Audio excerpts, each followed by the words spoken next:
নমস্কার বন্ধুরা, welcome to ST unique sports. বন্ধুরা, এই ভিডিওতে আমরা কথা বলবো বেশ কিছু ফুটবল আপডেট নিয়ে, যেখানে একজন লা লিগা খেলার সেরা প্লেয়ারকে আমরা দেখতে পেতে চলেছি। তাকে নিয়ে আপডেট শেয়ার করব। জয় গুপ্তা, সে কি ইস্টবেঙ্গলে আসছে, কি আপডেট রয়েছে তাকে নিয়ে শেয়ার করার সাথে সাথে আমরা কিন্তু ডুরান্ড কাপেও ডার্বি ম্যাচ দেখতে পেতে চলেছি। সেটার সম্ভাবনা কতটা এবং আজকের মোহনবাগান সুপার জায়েন্টের ম্যাচ সমস্তটা নিয়েই কিন্তু আলোচনা রয়েছে এই ভিডিওতে। তাই ভিডিও শুরু করার আগে একটাই রিকোয়েস্ট, চ্যানেলে যারা প্রথমবারের জন্য এসেছো মনে করে চ্যানেলটাকে সাবস্ক্রাইব করে নিও, তাহলে প্রিয় দলের খেলার সমস্ত আপডেট তোমরা এখানে পেয়ে যাবে। তো চলো আর দেরি না করে ভিডিও শুরু করা যাক। তো সিজনের শুরুটা কিন্তু বাংলার দুই প্রধান খুব ভালোভাবে করেছে। মোহনবাগান সুপার জায়েন্ট তারা আজকে একটা খুব সুন্দর ম্যাচ জিতেছে এবং ইস্টবেঙ্গল কিন্তু তাদের সিজনের প্রথম ম্যাচে একটা বড় ব্যবধানে জয় পেয়েছে। তো দুটো দলই কিন্তু তারা তৈরি হচ্ছে পরবর্তী রাউন্ডে যাওয়ার জন্য, কারণ ইস্টবেঙ্গল অবশ্যই তাদের গ্রুপ থেকে ফেভারিট হিসাবে রয়েছে। অলরেডি সাউথ ইউনাইটেড তারা এলিমিনেট হয়ে গেল, তারা কিন্তু পরবর্তী রাউন্ডে যেতে পারবে না। নামধারী কঠিন প্রতিপক্ষ রয়েছে এবং যে আর একটা ম্যাচ রয়েছে সেই ম্যাচটাও কঠিন মোটামুটি ম্যাচ হবে, কিন্তু তবুও ইস্টবেঙ্গল যে খেলাটা দেখিয়েছে তাদের উপর আশা করা যায় যে তারা পরবর্তী রাউন্ডে যাবে এবং পরবর্তী রাউন্ডে গেলে ডার্বি হওয়ার সম্ভাবনা রয়েছে। কিভাবে সম্ভাবনা রয়েছে সেটা পরে আসছি। প্রথমে যদি আজকের ম্যাচ নিয়ে কথা বলি, তো আজকে মোহনবাগান সুপার জায়েন্ট যেরকম প্লেইং 11 খেলাবে তোমাদের জানিয়েছিলাম, সেম প্লেইং 11 নিয়ে কিন্তু সবুজ মেরুন বাহিনী সিজন শুরু করলো ডুরান্ড কাপে এবং ডুরান্ড কাপের প্রথম ম্যাচটাই তাদের জন্য দারুণ গেছে।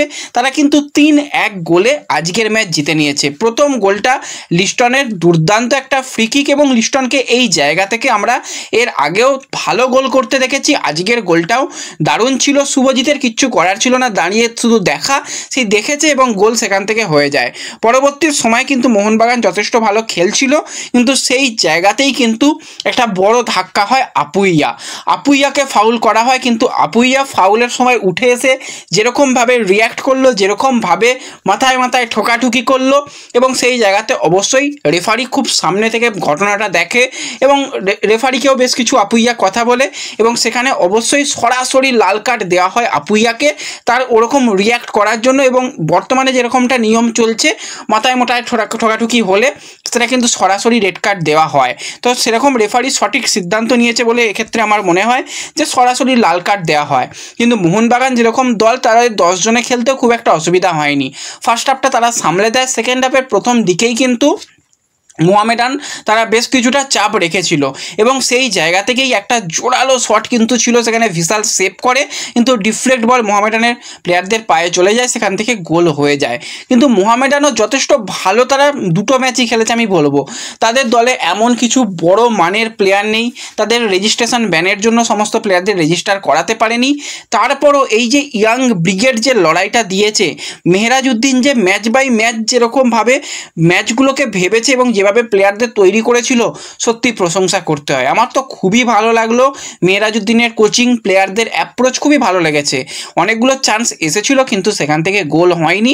আজকে মোহনবাগানের মাঝমাঠ দেখে খুব একটা আমার ভালো লাগলো না। আপুইয়া বেরিয়ে যাওয়ার পর সেই জায়গায় কিন্তু অভিষেক সূর্যবংশী প্রচুর বল লুজ করেছে এবং বারবারই কিন্তু সেই জায়গা থেকে অ্যাটাক হচ্ছিল, কিন্তু ডিফেন্সে অবশ্যই খুব ভালো ডিফেন্ডিং করেছে আমি বলবো আশিস রায় ও তাছাড়া দীপেন্দু ভালো ডিফেন্ডিং করেছে, দীপক তাংরি বা যদি অভিষেকের কথা বলি, অভিষেকের আজকে অভিষেক ম্যাচ হলো, সেখানে কিন্তু ঠিকঠাক পারফরমেন্স করেছে। তারা কিন্তু আর গোল হজম করে না। অপর দিকে কিন্তু মোহনবাগান একটা কাউন্টার অ্যাটাকে যায়, লিস্টন কিন্তু ভালো, সেক্ষেত্রে কিন্তু একদম ব্যাকপাসে একটা বল দিয়েছিল সুহেলকে, সুহেল শট নেয়, সেই শট কিন্তু প্রথমে সেভ করে দেয় শুভজিৎ, তারপরে আবারও ডিফ্লেক্ট বল, সেখান থেকে আর সুহেল গোল করতে ভোলে না, সেখান থেকে গোল। তারপরেও কিন্তু অনেক সুযোগ এসেছিল, সেখান থেকে কিন্তু মোহামেডান কাজে লাগাতে পারেনি, গোল তারা করতে পারেনি। অন টার্গেট শটের অভাব, বারবারই কিন্তু লং শট নেওয়ার চেষ্টা করেছিল। একটা ক্ষেত্রে তো দারুণ কিন্তু হাইলাইন ডিফেন্সে যখন মোহামেডান খেলছিল, সেই সময় কিন্তু মোহনবাগানের ডিফেন্সের ফাঁকড় দিয়ে কিন্তু একটা বল দিয়েছিল কিন্তু মোহামেডানের প্লেয়াররা, সেখানেও কিন্তু ভিশালের প্রশংসা করতে হয়। বেরিয়ে এসে যেভাবে বলটা পায়ে লাগিয়ে শেষ মুহূর্তে ক্লিয়ার করলো, তা না হলে সেখান থেকে মোহামেডান গোল করে দিতে পারতো। তো সেই জায়গা থেকে দলের কিন্তু একটা গোল খাওয়ার হাত থেকে দলকে বাঁচায়, অনেকগুলো ভালো সেভ করে এবং ম্যাচের যখন একদম শেষের দিক সেখানে কিন্তু একটা পেনাল্টি গিফট করে, সেক্ষেত্রে মোহামেডান এবং মোহামেডানের যে ক্যাপ্টেন কি বলার চেষ্টা করছিল রেফারিকে বুঝলাম না, দেখানোর চেষ্টা করছিল যে তুমি রিভিউ নাও, রিভিউ নেবে কোথায়, আমাদের এখানে তো ভিএআর বা কিচ্ছু সিস্টেমই নেই। তো যাই হোক, সেটা পেনাল্টি ছিল এবং পেনাল্টি থেকে কিন্তু গোল করে আবারও সেই লিস্টন কোলাসো। লিস্টন তো আজকে সেরা, দুটো গোল করেছে, একটা গোল করিয়েছে, one of the best performance লিস্টনের বলতেই হয়। অভিষেকও ভালো খেলেছে, গোটা টিম ভালো খেলেছে এবং পরবর্তী সময় আরও বিদেশি প্লেয়াররা এসে গেলে এই দল অনেক বেশি শক্তিশালী হয়ে যাবে। এবং আজ রাতেই মলিনা এসে যাচ্ছে, আগামীকাল সকালেই কিন্তু টম অলরেড এসে যাচ্ছে। তো মোহনবাগান পূর্ণ শক্তি নিয়েই কিন্তু পরবর্তী ম্যাচগুলো খেলবে, এটুকু আমরা আশা করতে পারি। এবং ইস্টবেঙ্গল যদি গ্রুপ চ্যাম্পিয়ন হয়, মোহনবাগান যদি গ্রুপ চ্যাম্পিয়ন হয়, পরবর্তী রাউন্ডে কিন্তু অবশ্যই যে কোনো সময় কিন্তু আমরা একটা ডার্বি ম্যাচ দেখতে পাবো। সে যে কোনোভাবেই হোক ডুরান্ড কর্তৃপক্ষ একটা ডার্বি ম্যাচ করাবে। একটা গ্রুপে দুটো দলকে রাখা যায়নি, দুটো দলকে রাখেনি, গ্রুপের ডার্বি হয়নি, তো কী হয়েছে, পরবর্তী রাউন্ডে আমরা ডার্বি দেখতে পারবো, এটুকু আমরা বুঝতে পারছি। এবং সত্যি মোহনবাগান আজকে ভালো খেলেছে এবং মোহামেডানও কিন্তু আজকে ভালো খেলেছে, এটুকু বলতেই হয়। এবং এর সাথে সাথে আমরা যদি সরাসরি একটুখানি কথা বলি জয় গুপ্তাকে নিয়ে, তো অনেকেই জিজ্ঞাসা করছো যে জয় গুপ্তার কী ব্যাপার, সে আসছে না কেন, তার ঘোষণা আসছে না কেন। দেখো, জয় গুপ্তার কন্ট্রাক্টটা ঠিক এমনভাবেই করা হয়েছে, আইএসএল থেকে তার কন্ট্রাক্ট শুরু হবে। হ্যাঁ, সে বলতে পারো ইস্টবেঙ্গলেরই প্লেয়ার, যে কোনো দিন যে কোনো মুহূর্তে অফিসিয়াল অ্যানাউন্সমেন্ট করে দিতে পারে। কিন্তু যেরকমটা আজকে যেটুকু লেটেস্ট আপডেট পেয়েছি, সেখান থেকে শোনা যাচ্ছে ডুরান্ড কাপের আগে আর তার অ্যানাউন্সমেন্ট হয়তো বা করবে না ম্যানেজমেন্ট। যদি শেষের দিকে কিছু ভাবনা চিন্তা থাকে তাহলে আলাদা কথা, কিন্তু ডুরান্ড কাপ হয়ে যাওয়ার পরই তার অ্যানাউন্সমেন্ট হবে, তারপরই সে যোগদান করবে। সময় লাগবে, কেন লাগবে অফিসিয়াল পেপার ওয়ার্কের ক্ষেত্রে সেটুকু বলতে পারবো না, যখন আপডেট আসবে তখন তোমাদের জানাবো যে কেন এই সময়টা লাগলো, তাকে ডুরান্ড কাপে দেখা যাবে না, এটুকু বলতেই হয়। এবং এর সাথে সাথে আজকে কিন্তু একটা দারুণ প্লেয়ারের অ্যানাউন্সমেন্ট আমরা দেখতে পাচ্ছি। সেই প্লেয়ারকে নিয়ে আমাদের চ্যানেলের তরফ থেকে বহুদিন আগেই আপডেট শেয়ার করেছিলাম যে 35 বছর বয়সী স্প্যানিশ ডিফেন্সিভ মিডফিল্ড পজিশনের প্লেয়ার ডেভিড ট্রিমর, সে কিন্তু ইন্ডিয়াতে আসতে চলেছে।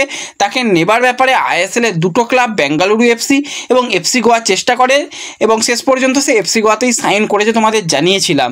এবার এই ডেভিড ট্রিমরকে শুধুমাত্র যে এফসি গোয়া এই সিজনেই চাইছে সেটা নয়, লাস্ট 3টে বছর ধরে এফসি গোয়া কিন্তু তাকে চাইছে, কিন্তু তাকে কোনোভাবেই আনা সম্ভব হয়নি, কারণ সে লা লিগাতে 143টা ম্যাচ খেলেছে।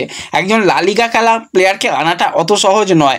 তো সেই 143 ম্যাচে সে দুর্দান্ত পারফরমেন্স করে আসছে, 8টা গোল 6টা অ্যাসিস্ট। লা লিগা 2তে কিন্তু তার 261 ম্যাচ খেলেছে, সেখানে 16টা গোল 13টা অ্যাসিস্ট।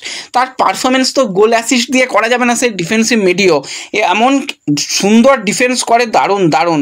তো সেই জায়গায় কিন্তু একটা দারুণ প্লেয়ারের সঙ্গে চুক্তি করেছে এবং ক্লাব ক্যারিয়ারে কিন্তু তার 514টা ম্যাচ খেলার অভিজ্ঞতা রয়েছে।